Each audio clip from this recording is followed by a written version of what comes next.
So, Klaus, again, welcome from everyone here. You already met, I understand, a lot of people yesterday, and great that you made it here for face-to-face interactions. And we all really value an opportunity to really get our fingers dirty in a sense of really understanding what are the realities on the ground in terms of how we from here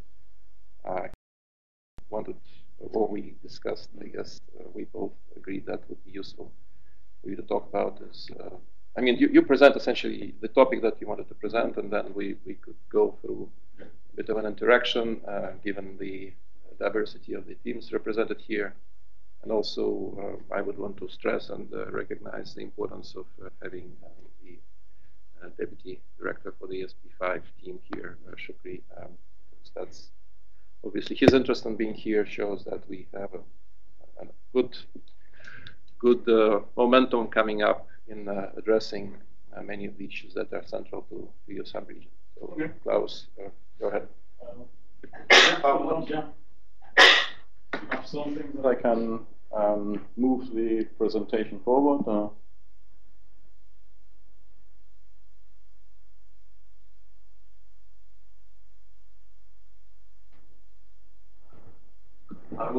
Okay, good. So start with the next one. That is the theme. You know who I am. That is what I'm going to talk about. Where are the forests in the Caribbean? When I speak of the Caribbean, I refer to the English-speaking Caribbean. The office out of Barbados had the responsibility for all the island, including Dominican Republic, Cuba, Haiti, and then about 3 years ago, Cuba and Dominican Republic are now being attended by Panama. So we, from the sub-regional office in Barbados, we basically cover CARICOM. CARICOM is the economic unification of the former English colonies with a couple of adjacent or related governments or states. So it's basically the English-speaking Caribbean we are talking about now here as the Caribbean. The Caribbean is wider. There's a Central American part of it, but the two areas are basically don't have much to do with each other. So that's important to know.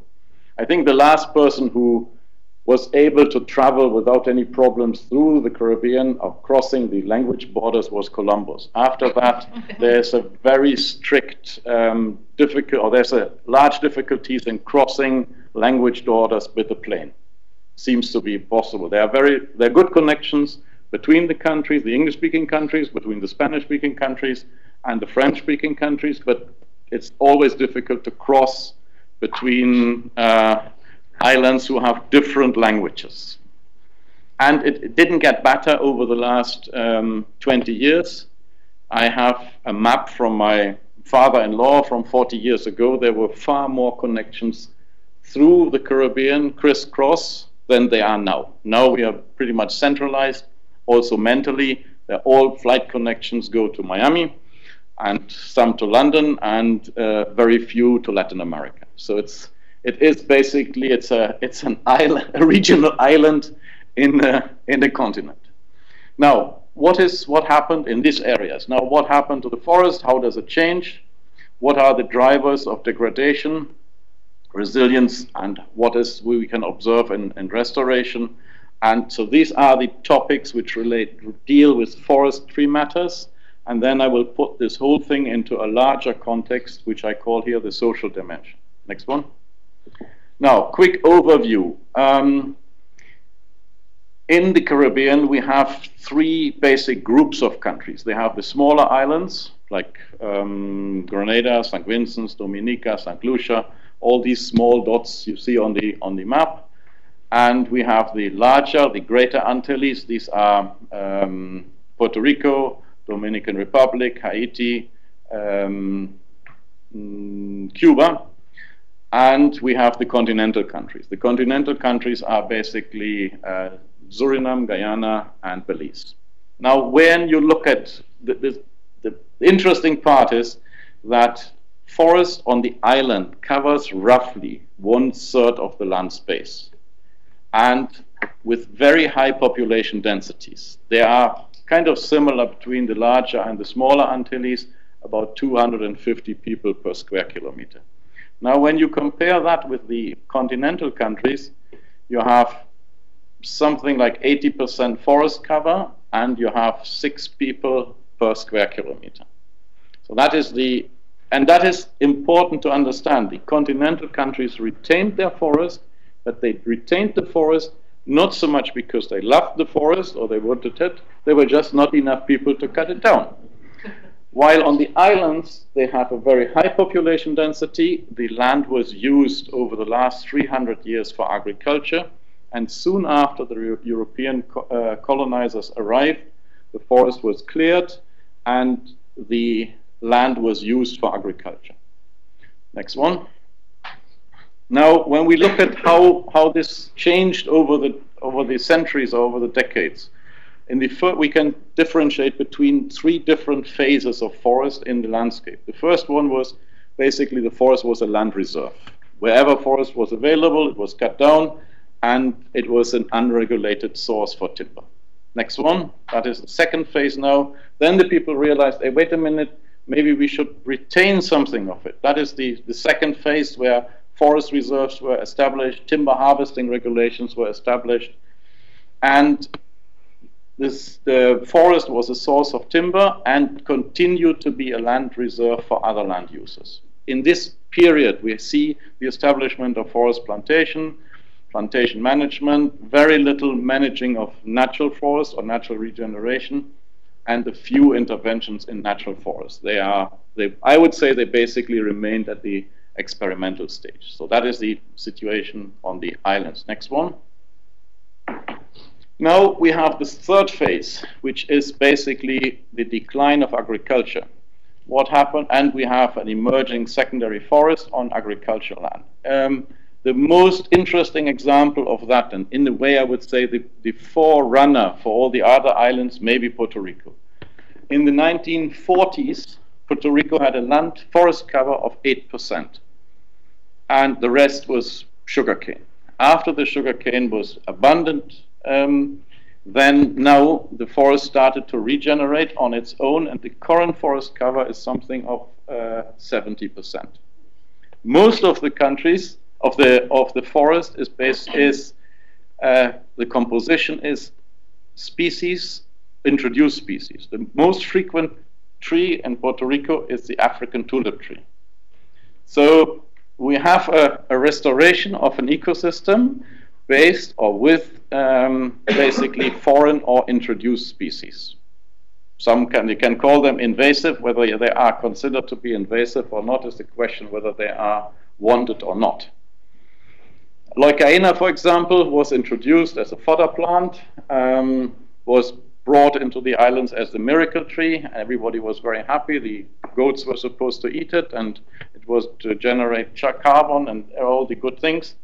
Now it basically regenerates large tracts of the island. It has an important ecological role in covering the watersheds, but it has very little economic value. So, next one. So what we have to learn from that is we have forest is changing. The vegetation cover is not static. It changes according to the demand for land, and what we can see is that generally, and that holds, forest is the last and the least appreciated land use. In Barbados, in the 20 years I was there, forest cover rose from probably 2 or 3% to something like now, I would say 20 or 25%. But it is this Leucaena bush. So, and I have had a discussion with my colleague from the agricultural department. I told him, you know, the success of the reforestation of the Caribbean depends on the failure of the agricultural policy. People leave agriculture. Agriculture has a very low potential to generate income, and So the abundant land goes back into forest. Traditionally, the Caribbean islands had two main products. One was sugar and the other one was banana. Both of them were kind of crippling along until the early 2000s. And then WTO took away the preferential trade access of these products to the European community. And that basically was the death of the export of both products. Next one. So I want to give you a few examples. Next one. So here you have a picture from Suriname. Lowland forest, which you can see on the left side, was converted into agriculture fields. That is a picture from the coastal area. Next one. This is a picture of the natural succession. You have a leucaena growing on an abundant sugarcane field. This is the early stages. You see the sugarcane still in the middle of it, and the leucaena growing up to a height of about 2 or 3 meters. Next one. If you have more water, and then you see that this forest cover develops into what we would call a complete or established secondary forest. It is, in this case, most of it is introduced species. It is mixed also with native species. So, and hopefully, under the shadow of these invasive or primary forests, you have now a long-term introduction of the native species, which can actually happen. The risk is, you see the small picture on the left, this process can be changed and reversed any time. For example, if there is an interest in palm oil, or if, and that is not so much the case for Barbados and for the islands, but residential areas. Every landowner in Barbados goes to bed every night and prays that his piece of agricultural land may be dedicated to become residential, because then he becomes, from a poor man, he will become a millionaire overnight. And if he has good political contacts and he has any kind of ways of connections that his land may be dedicated to, as zoned as a residential area, or then that is the interest in it. So the land is, again, basically is a land reserve of the forest. The people are waiting until they get the permission to change it into something which is sellable and makes money. Next one. In the mountain areas and more on the larger islands, let's say Jamaica, Dominican Republic, Cuba, you have still agriculture as a slash and burn agriculture. Let's say, especially on the larger island, let's say Jamaica and Dominican Republic, you can observe that the good agricultural lands in the coastal areas are abundant or left alone, but poor people in the upper watersheds still have to continue to do their slash and burn agriculture. If the island is small enough that the people who live up in the hills can reach the coastal area where they can find employment in the hotel industry, then this threat is not so high. As soon as the island grows, more people are bigger. The island doesn't grow, but if the island is bigger, then you see there is still a risk of converting mountain forest into agriculture land. It is, in general, next picture. It is this risk is currently not too high because there are little export crops which cultivated in this area. Other threats are, you see here, a golf course in Carriacou. So again, forest converted into a golf course, or let's say the next one is St. Lucia.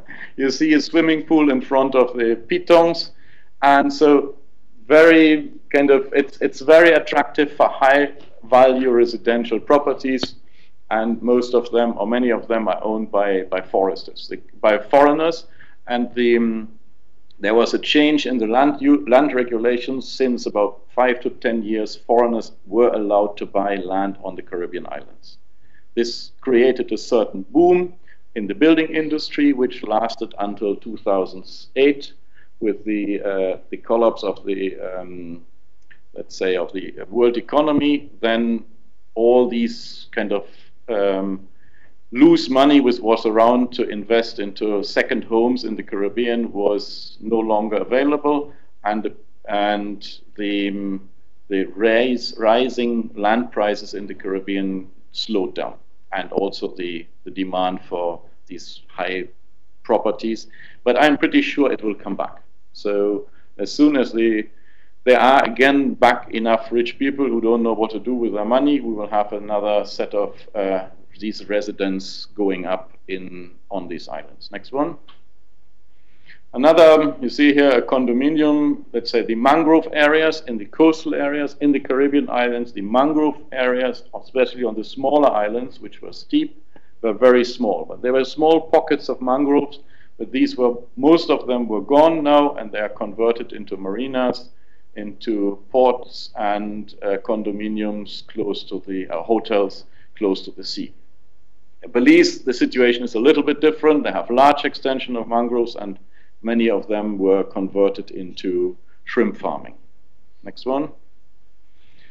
We have this a picture from the port of Spain.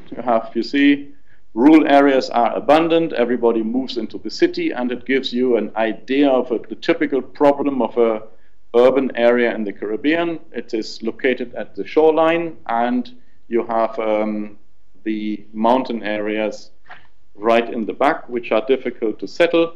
So all the people basically sit on a very small strip of land along the coastline, with the back to the mountains and the front to the sea.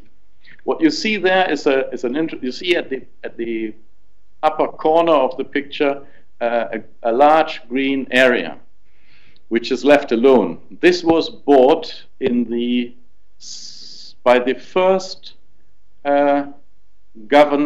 British governor of Trinidad in 1800 and something. It was an estate. He bought it and gave it to the city with the dedication that no permanent building should be erected on that place.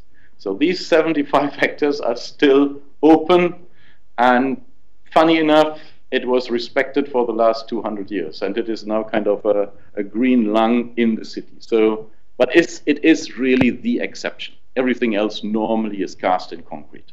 Next picture. Logging, let's say as it is pictured here, is not likely to happen neither in Guyana nor in Suriname. What you have there is a selective logging at rates which are rather low. The interventions take about 5 to 10 cubic meters per hectare, so it's very low, although the destruction connected with this logging, it damages far more trees than this 10 hectares. To what extent the best picture to describe that with what you see on the left top,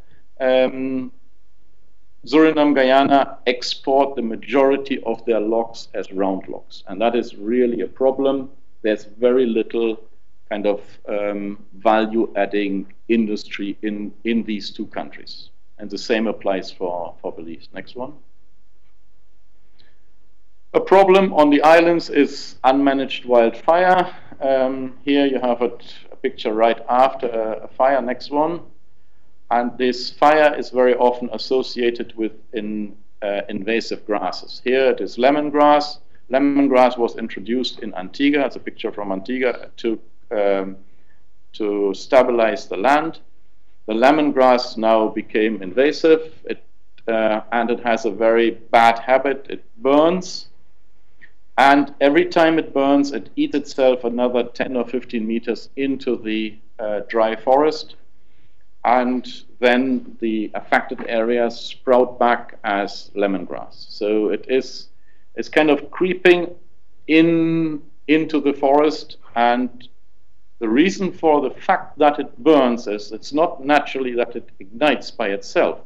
It is put on fire by people who use the lemongrass when it grows back to feed their cattle, because the land is not is owned by the government, and the government only gives it out on short-term leases for a year to farmers. So there is very little incentive to have a sustainable program for land husbandry. So the the problem here is the invasive grass, but the underlying problem is the land tenure system and the little incentive for people to really invest and to prevent to invest into good agricultural and husbandry practices. And the reason for that not to happen is that the land is basically used as a political currency. So if somebody wants land from the government, then it is something politicians can give away. And this mixture actually results in this spreading of the lemongrass. It's not a natural disaster, it's a combination of a political one and a natural situation. Next one. In especially Suriname and Guyana, we have the problem of bauxite mining and gold mining. Bauxite is the raw material for aluminium, was the mainstay of the economy in Suriname, is now the bauxite mines in Suriname are closed. They are still ongoing in Guyana and some of them in Jamaica. The real threat is the gold mining. Gold mining is done in two levels. There are industrial companies who do it, who have concessions.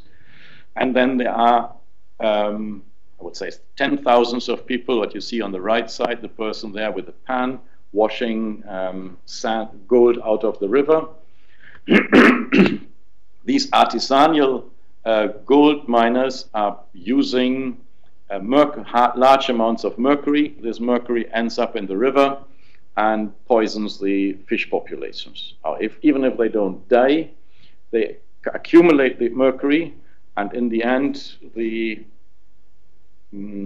population of the people eat the largest fish, which have eaten the smaller fish, and so you have a natural accumulation of mercury in the fish, and then it ends up in the human body. Next one. So, summarizing it, drivers for degradation in the Caribbean. One is, let's say, trying to make money with whatever is possible. You see the famous figure. And the other side is, let's say, poverty. That is especially the case when, let's say, in the upper areas where slash and burn agriculture is still the fact. Poverty in the continental countries with indigenous communities does not have a real effect on the forest. These communities have their cost gruntius. These are areas which they have traditionally harvested, or in which they have cut down the forest, and they use the land for agriculture to produce cassava and dryland rice, and they return to the same places after 5 to 10 years. So that is not, let's say, the low population density and the returning practice is not really a threat to the forest. It is, if at all, it is on the larger islands, Jamaica, Dominican Republic, where you have this still as an issue of slash and burn agriculture in the higher mountain areas. Next one. So also the widespread and extensive deforestation in the Caribbean came to a halt. You can observe natural forest recovery, but there is some degradation of biodiversity. It is mainly in sensitive forest types. So mangroves are highly threatened, and another area which is highly threatened are dry forest systems. The upper areas, the wetter forest is more or less protected, I would say. But the dry forest, which is on the leeward side of the island, were the preferred areas for human settlements, and these are the areas which are basically disappearing. And these are also the areas which are highly susceptible to invasive species and damages to recurrent forest fires. Next one. So, what is it? What needs to be done in the urban setting? Basically, try to retain every green area which is possible. Increase the tree cover in agricultural systems. There is a tradition of having agricultural systems combined with trees. It's called gardening. Invest in forest plantation, because that is instead of having let's say, a reforestation by default. It is kind of interesting to see that although it is an island with very limited land resources, there is a large amount of idle land available. What needs to be done is an active zoning against forest by default, and the preparation of forest management plans is where do we want to have what type of forest and how should we manage it. Next one. So what are income opportunities from forest? Basically, when I look at the islands, we have the opportunity to use the forest for ecotourism activities. The islands basically live on tourism. It's normally a beach tourism, but the people tend to get bored on the beach after some time, and that is an opportunity to invite them to see some of the forest. The advantage is that the forest is very close, so in a day trip, this can be accommodated, and it gives an opportunity to generate money from ecotourism activities or through tour guiding. Another option is non-timber forest products. It's preparing kind of souvenirs for tourists who are flocking the islands is another opportunity how you can make money. And on the islands still, although it is chainsaw logging, it is artisanal production of timber. It has a long tradition on the island and still has some potential. All of the three above are basically niche developments or niche markets. It is not, let's say, don't expect that hundreds of people can live from it. It's a few families who can make a living in a population of, let's say, 80,000. But it was very interesting to see, for example, we did an analysis on charcoal, and we were surprised on one of the islands in St. Vincent that the total amount of charcoal which was produced, estimated, was something in the magnitude of $300,000 being sold every year. So it is often forgotten, the whole economic aspects of it, and it kind of sails under the radar because many of it happens in the informal sector. It doesn't appear in no statistics, but it still offers livelihood opportunity for people who are living on the islands, and we should not forget that. On the continental countries, there's a real need to improve value added and wood processing. Suriname exports 500,000 cubic meters of roundwood. Most of it goes to China, Southeast Asia, and it is basically it's a pure it's a exploitation of resources, and they just go on the ship and that's it, and they disappear, and with very little kind of revenue really remaining in the country. Next one. So these are some recommendations. Make forestry more sustainable, and in brackets, and very important, has to be financially sustainable. Improve the planning system, strengthen monitoring and control and sanction. The key thing is basically implement what is planned. We have a lot of tradition of planning in the Caribbean, but very little of it is actually implemented.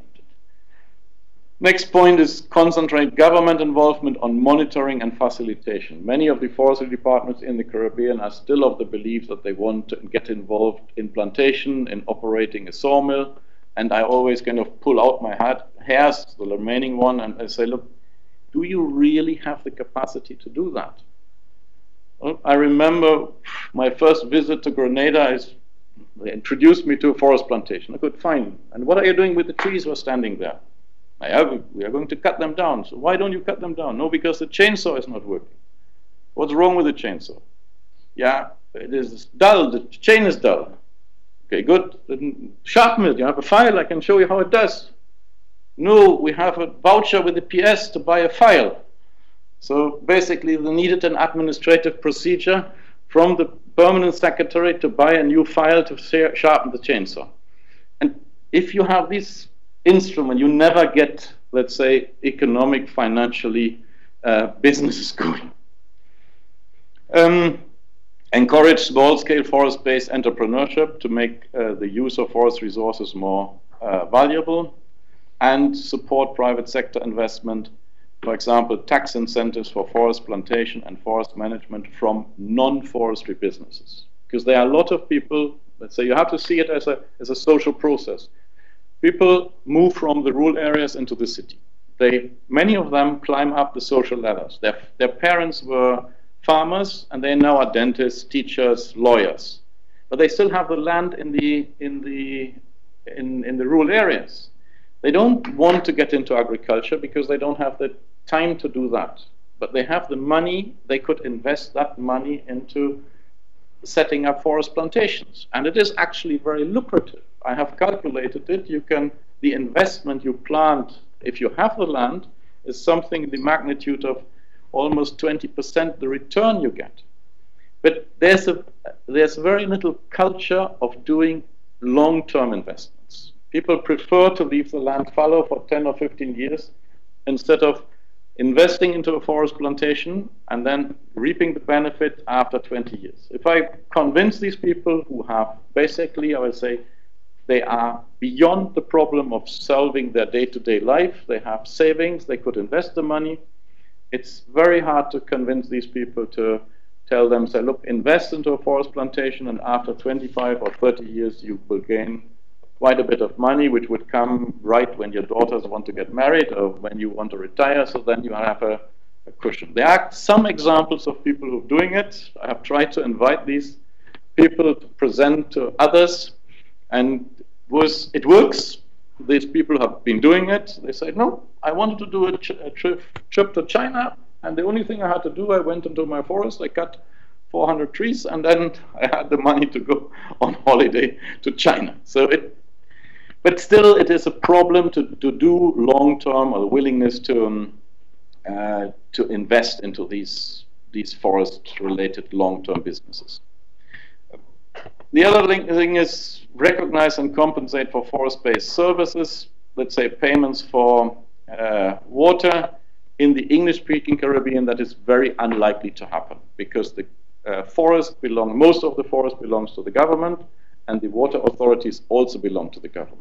So basically, it is like putting money from one pocket into the other. It isn't really. It is different on countries like the Dominican Republic, where the forest is largely privately owned. Then you can have an incentive scheme to give money to people to keep the forest. But in the English-speaking Caribbean, where the water authorities as well as the forest is government-owned, it doesn't really make any sense to encourage these payments. Next one. So now we come to we're leaving the forest. We look at the bigger picture. Food security is a big problem in the Caribbean, although there is no incidence, let's say, or very few incidences of kind of hunger or malnutrition. But you see here the total expenditure for food, for importing food, rose over the from 1990 to 2011, from $1 billion to $4.4 billion annually. So 4 times the amount in 10 years. It rose it quadrupled. The export remained basically the same. So it rose from 1 billion to 1.4 billion. 60 to 80% of the food which is consumed on the island is imported. So God forbid if the ships with the food don't reach the islands, after 2 weeks we are going to start to eat each other. And the problem is also the imported food, the people spending the money to import food to eat themselves to death. The obesity rate, especially in the female population, is over 70%. And the result of it is very high medical costs, which are likely to increase over the next 20 years. So we have a little bit of a bizarre situation. We have a large amount of idle land, which was used before in agriculture. It is not used anymore. On the other side, we have the economies or the countries spend huge amounts of money to import food, and the imported food changed the dietary habits of the people so that they are, in very few words, they're getting too fat, and you have high blood pressure and all these non-communicable diseases, which will result, maybe not now, but over the next 10 or 20 years, in very high medical costs. Because before they die, they normally spend a lot of money in the hospitals. Another big problem, so to say, is in general the institutional weaknesses of not only the forest institution, also many other institutions are not functioning anymore. In the 1950s, the Caribbean countries has a very good system of agricultural extension. They had stations where the farmers could go, get seedlings, get plants, where they were taught to certain land husbandry practices. All these agricultural stations basically are not functioning anymore. The same, to a large extent, happens to the forestry departments. On the smaller islands, they are, in some cases, they're basically vanishing. In the case of Grenada, it was established in the 1970s, 1960s. All the people who were employed over the last, or at the beginning, are now about to retire. And I think in Grenada, there's only one forester left. Because of structural adjustment programs, the positions are not filled anymore. In other islands, it's not that bad. In general, I would say, over the many years I was in the Caribbean, I would say the forestry departments in Jamaica and Grenada have really improved. As Guyana, they have really improved. They got better. All the others declined in their quality. So they are not really functioning as they should. There's a lack of long-term planning, and maybe not so much planning, that is why I wrote it very small, but implementation. There are lots of plans developed, but none of them, or very few, are kind of really stuck to and implemented. Now we come to the last point, is the effect of climate change. It is expected that hurricanes will be more vicious, they will come more frequently, and we have also increased incidence of drought. So the weather extremes are expected to become more extreme, which will result in drought, which will affect agriculture as well as, let's say, human settlements. And this is the same, I guess, basically the same you are now experiencing here in Rome. The wells are running dry, and people are scratching their heads and trying to find out where to get the water from. Sea level rise is being talked about a lot, although there is, let's say, from my point of view, the whole issue of sea level rise and climate change is more used on political platforms in order to, and is seen as an opportunity to get external funding. The willingness really to change and to make long-term investments in change is pretty much linked or depends on external funding, which then gives me the question how sustainable it is. So more needs to be done than just investing huge amount of money. It requires a considerable change in the attitude. In Suriname, I can give you a very clear example. Suriname is very low-lying. Most of the agricultural land is at sea level. You can see the river, the Suriname River, flows 5 hours out into the sea, and then it flows 5 hours back into the land. The agricultural land in the coastal area was cultivated 250, 300 years by the Dutch because they introduced a very strict system of water management. When the water was low, they closed the drainage, so the salt water remained outside. And when the water was low, they opened the drainage and the water drained out into the river. This system worked. Now it is expected it will be a threat if the sea level rises. But the problem is currently that the discipline of closing and opening these gates is not there. So they just remain open. So the seawater gets into the land and makes this agricultural soil salty. And then the plants die. And the salt water comes from below. So when you plant on the topsoil, the trees, your sweet pepper or agricultural products grow quite well until they reach the salt water level. And then they die. So it's not really a problem of climate change. It's a problem of management. So there are two things. One is if the sea level may rise, then you need to improve the sea defense.